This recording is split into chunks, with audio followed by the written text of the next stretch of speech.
welcome back to Heather's Greenhouse. So this morning, my wonderful husband, best friend, and editor informed me that y'all love the walk around videos where I just kind of talk a little bit and he adds music over. So I'm going to do that. So this is Labor Day weekend, so it's end of August. Let's see what all we've got. So the elephant ear is doing okay. It's not doing great, it's doing okay. It needs a lot more water than I'm used to giving something, so I've got to increase the water on it. Everything else in here looks really good. Let's see, this hibiscus doesn't have a flower on it today, but we've had 90+ degree heat again. This previous week has been very hot and humid. When it's over 90, flowers will drop and not open, especially on your tomatoes, and even my peppers have had flower drop this week.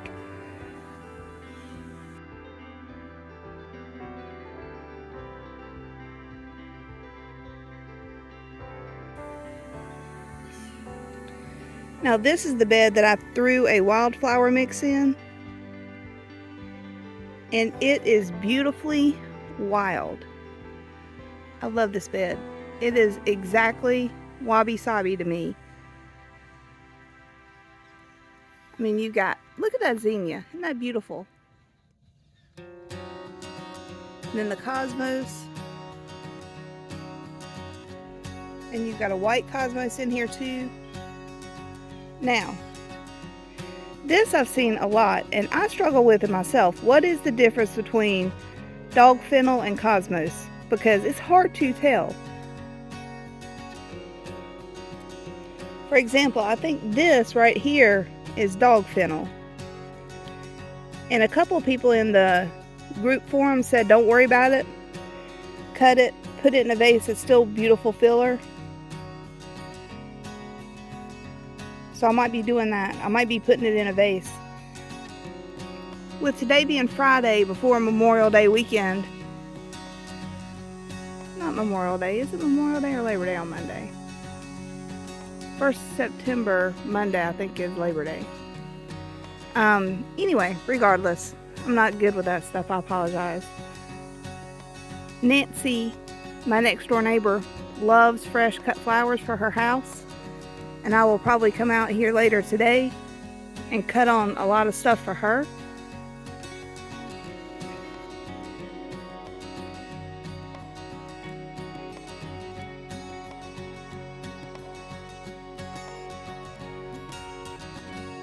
That celosia that volunteered is doing great. You can see I do have a ton of spider webs. You know, I like to say my garden gets ready for Halloween early. I don't do any pesticides or insecticides or any chemicals in my garden.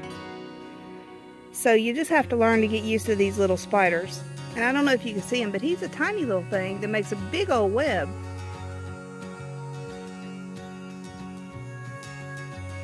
And this is the half moon planter. The zinnia is beautiful.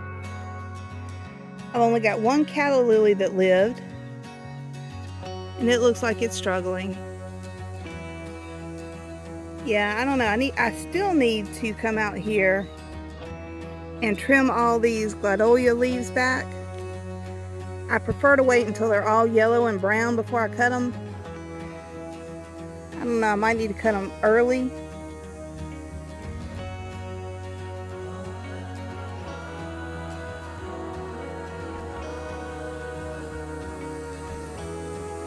And this is the bed that I grew dahlias from seeds. I didn't know you could grow dahlias from seeds until I found a seed packet. I think it was on rareseeds.com. It said improved dahlia seeds. I'm like, hey, let's try this, because dahlias are expensive. So I bought several seeds, germinated them, and look at how well they're doing. I mean, that thing is doing pretty good considering it came from a tiny, tiny, tiny little seed this spring. And it's getting ready to bloom again for me.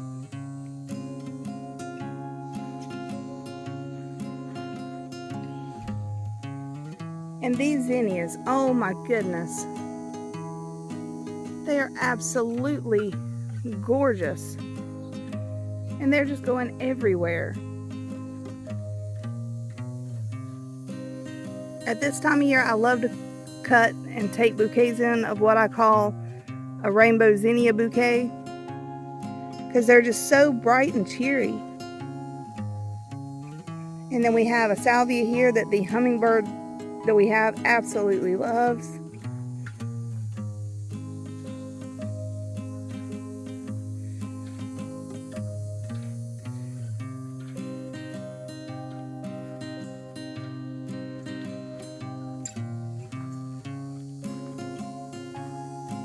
And look at my citrus.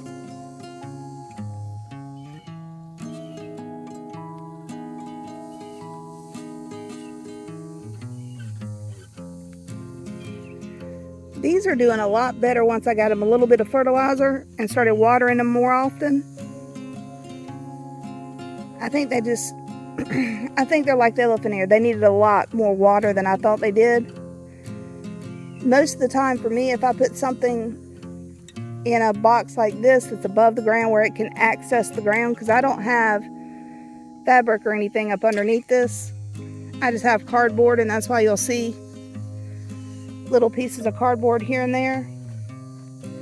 It's because I put cardboard, you can see really good here. I put cardboard up underneath before I put the soil in. So there's nothing really keeping the plant's roots from getting into the soil. So typically, plants planted this way do not need a lot of water. They can access the ground and they can really take care of themselves. I think because some of these things just need a little bit more extra water. I just need to be aware of that. And this bed, I don't know. There's not really a lot coming up. Well, those are radishes that are planted too close together. I actually tripped and spilled a whole packet of radish seeds right there in that one spot. And then I think those are some bachelor buttons that are coming up from seed right here. But really, you've got 3 gladolias, and that is it that's come up from the Tulip World order.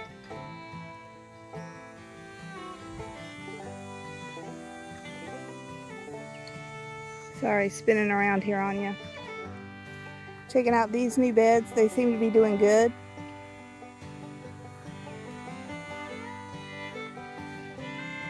Now that flower right there is a gomphrena. It is not rooted, it's not growing. I just stuck it in there because I wanted some seeds over here for the gomphrena. We'll see if next spring the gomphrena will self-seed over here.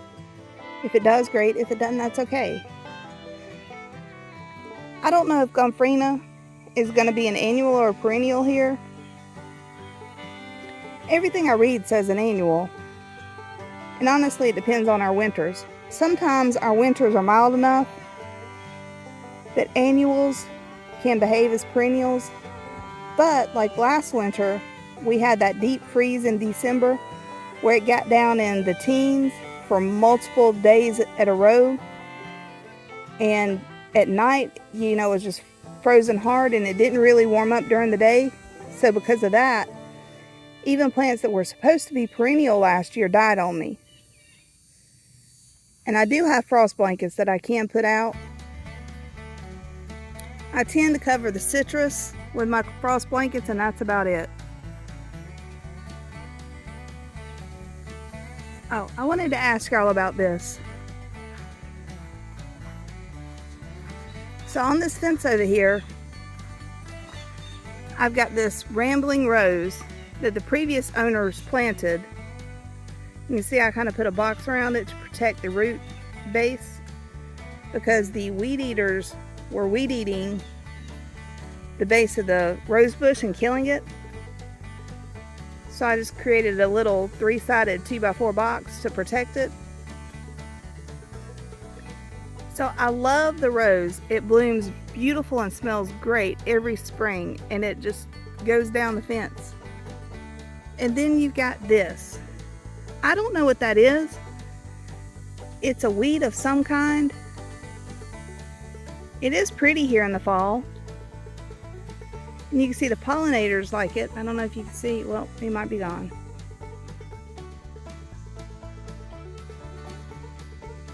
But anyway, what is that? Would you leave it on there or get rid of it? I'm kind of leaning toward get rid of it because I do like the rose. And I'm afraid that might hinder the rose. Can say this. This plant is a bully, and it's got to be invasive because, I don't know if you can see there, I actually cut this a week ago. And look, the vine is still alive. So that's one heck of a will to live.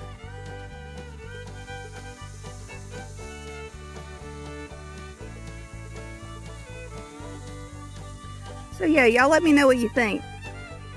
What is it? Should I keep it? Should I get rid of it? I don't know.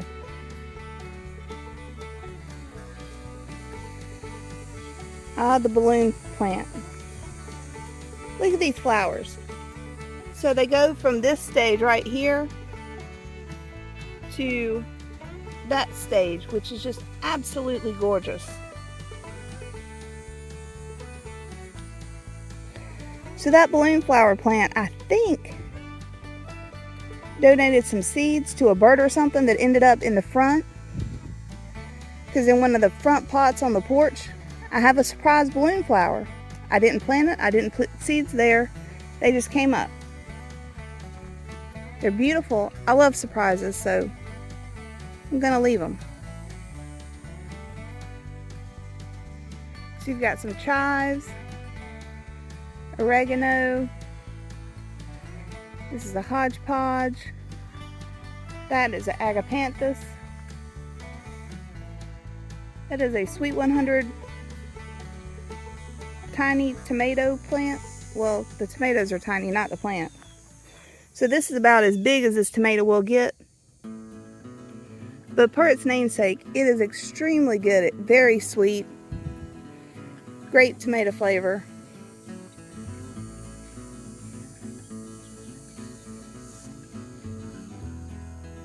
That is snapdragon. That looks dead, but you'll be surprised. We get one good rain and the little bit of green that's in there will come flushing back out. So what I should really do is come out here and just chop the brown stuff off and give the green a chance to really flourish. And there's some more chives. I love these sweet little flowers. I like to put them in bouquets with other flowers. You know, just about 5 of them stuck randomly in an arrangement. Just adds a touch of whimsy and just, I don't know, it's just a different type of flower, and it's really cool when you add it in with other things.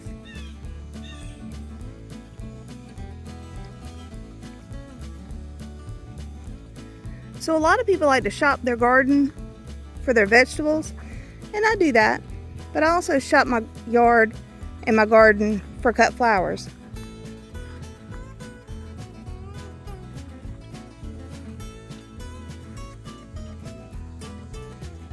And this is okra, but I just want to point out how beautiful that flower is.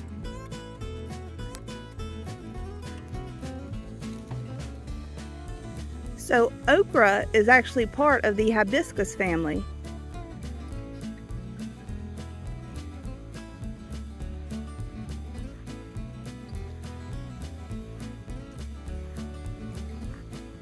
And here's one of my pepper plants.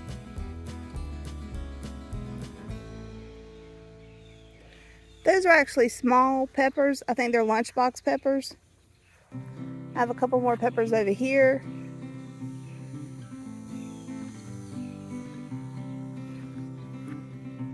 As well as over here. And that is harvesting size. So it's going to go inside with me And I'm going to do something with it today. I think this one too.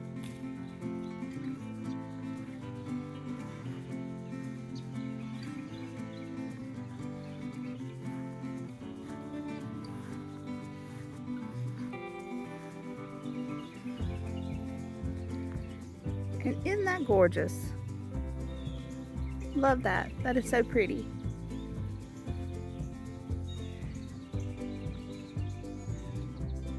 And that is another volunteer. I did not plant that. I did plant one last year. These popped up all over the garden, and I just left them because the birds and the hummingbirds love them. Unfortunately, you can see that there are no climbing roses on my arch this year. The deer did what deer do. Look at that. They ate my plant almost to the ground. And over there, I don't know if you can see, there's barely any rose there. So I don't know.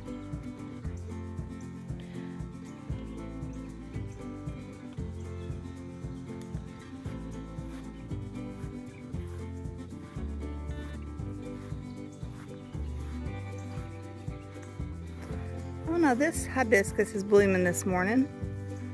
Isn't that pretty?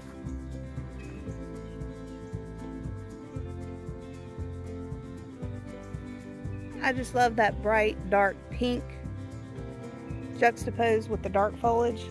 I think that is absolutely gorgeous. And then I wanted to show you this. So this is my Baptisia plant. If you remember, the worms, caterpillars, technically caterpillars, ate every single leaf off of these. And then look here, I've got a new one coming up.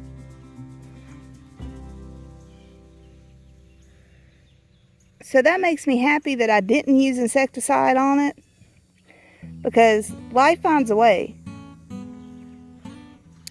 I think that guy in Jurassic Park said that, and it is true. That is my ground cherry. I had to spin it because anything that was close to the fence, the deer pulled through and ate. That is my volunteer tomato plant. Again, my tomatoes, because it was so hot last week, most of the flowers fell off. So I'll have to wait till it cools back down before I'll be able to get some more tomatoes, but that's okay. And I still can't show you all this in flower yet, but I will.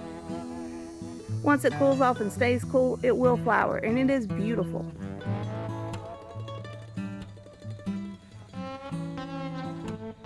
You see the greenhouse back there? Man, I really need to get out there and do some cleaning.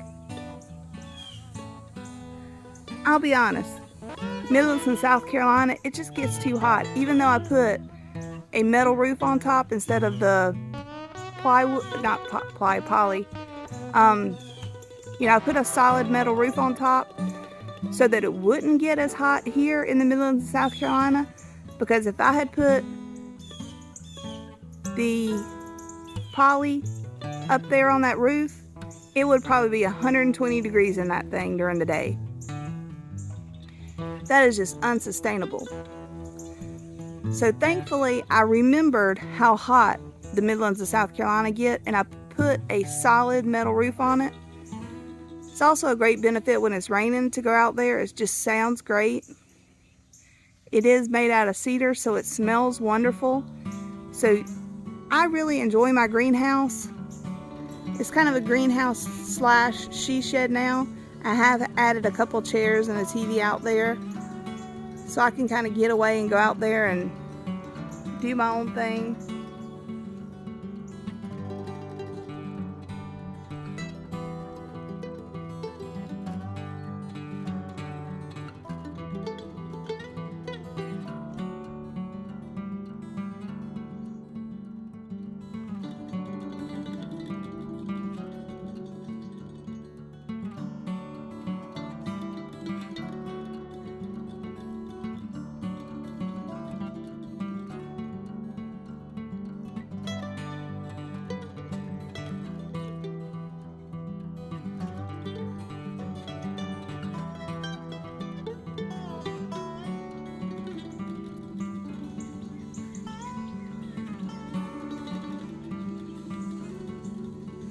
Fig tree's happy and doing good, and I have some baby figs, so I'm happy about that. You can see the asparagus peeking through there and growing all the way up almost to the 3-season porch. That is part of the eucalyptus tree.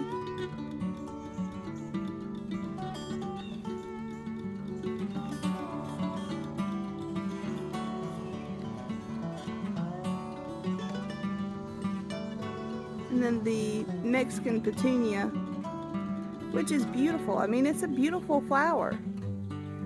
It's just invasive and hard to maintain and keep control of.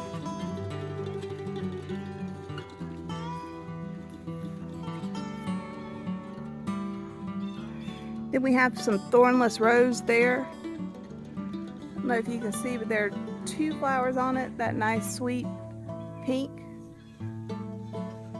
You can tell from the size that was the previous owner's plant too. I did not plant that, but I love it, so I'll take care of it. You can kind of see the hosta and fern garden through there, peeking through.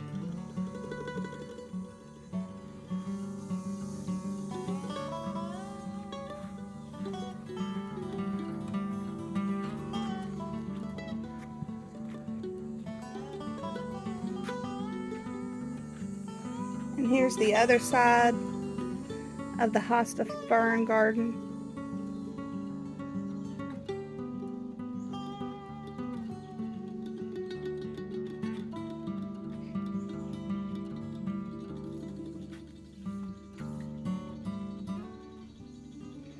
And I still need my wonderful husband to dig me a hole for that tea plant. I'm sure it'll get done at some point. Oh, in the little boy's wheelbarrow, I did stick a hydrangea cutting. So I'm going to root that and make another hydrangea. I'm not exactly sure what I'm going to do with it right now. But that's how I got that plant. And that plant over there, I just rooted a cutting. So once this one roots, I'll have to figure out where I want to put it. But you can see it's doing good. It's got a new little flower, or new little leaf it's putting out.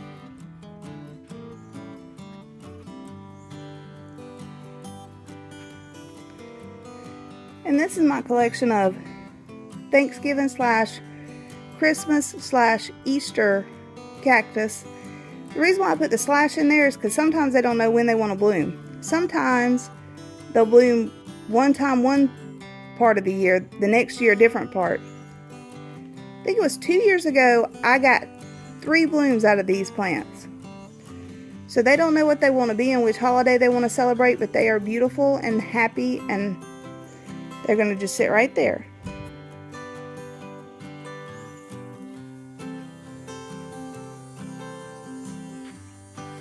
And you can see, even in a wabi-sabi wild garden like mine, a little bit of maintenance needs to be done. I've got rose bush and some Mexican petunia that's getting into my fatsia. So once it cools off, I do need to spend probably a full day doing some cleanup gardening. It's just too hot to get out here and do it right now. And this is that eucalyptus.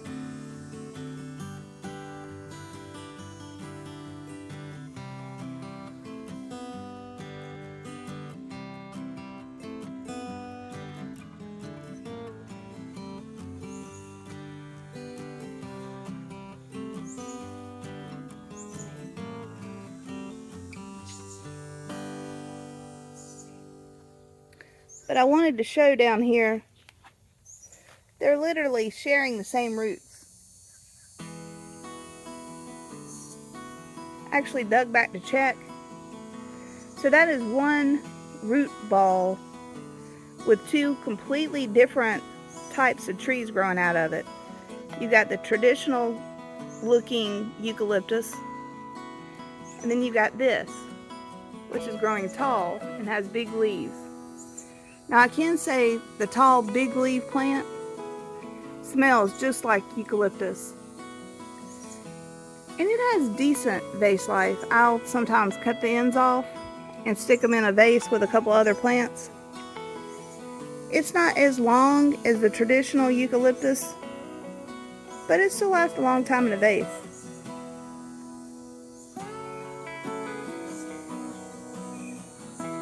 And that is the olive tree. Wild, bushy, beautiful, and not a single olive on it. Of course, I do need to come out here, and I think I've got some, I don't know, what is that, tent caterpillar or some type of spider? I don't know. I need to evict whatever that is. And that is lemongrass. Hey, Miss Willow, you sitting on the porch?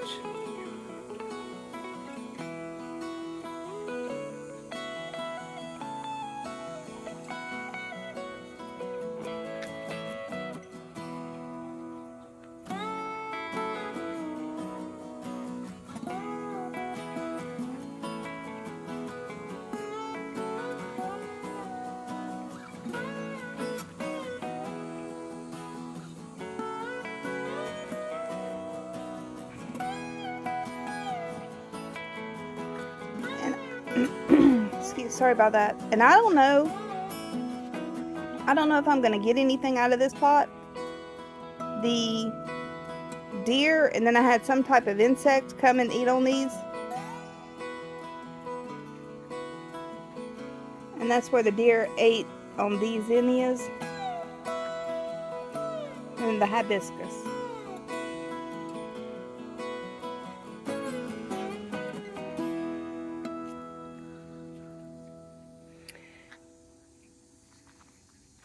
And my peony, now I decided to leave the weeds around the peony to see if it'd give it some sun protection, because it is absolutely getting fried in this hot, humid, sunny South Carolina August. Yeah, that peony is not happy at all. That's just not the right plant for this location. It'd probably be a lot happier if I dig it up, put it in a pot, and ship it north. Hey, Miss Chrissy Ann.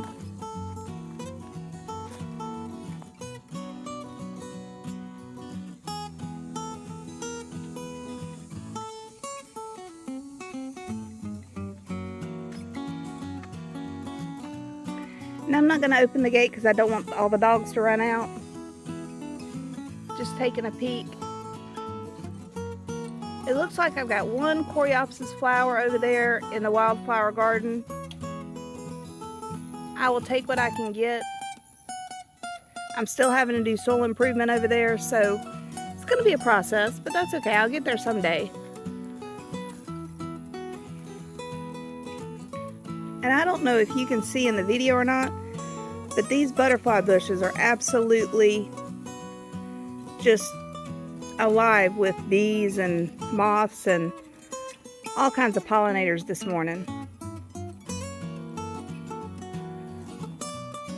Let me see if I can show you this guy.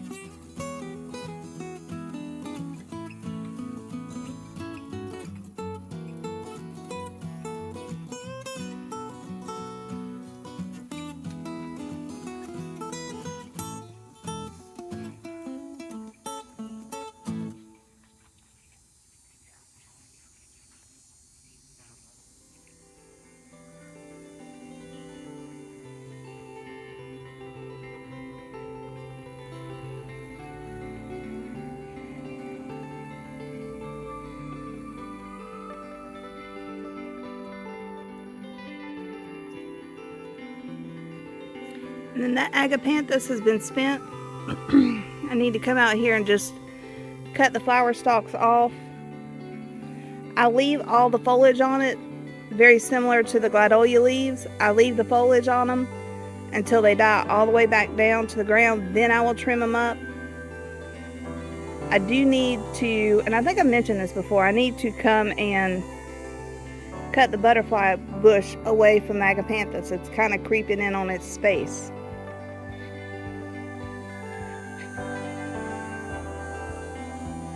Who is that? Is that Bullet wanting to go inside? He's like, I'm a pampered, air-conditioned pooch, Mom. Say it's too hot to be outside. Alright, well, let's go inside to the air conditioner. Thanks, everyone. Have a wonderful gardening weekend.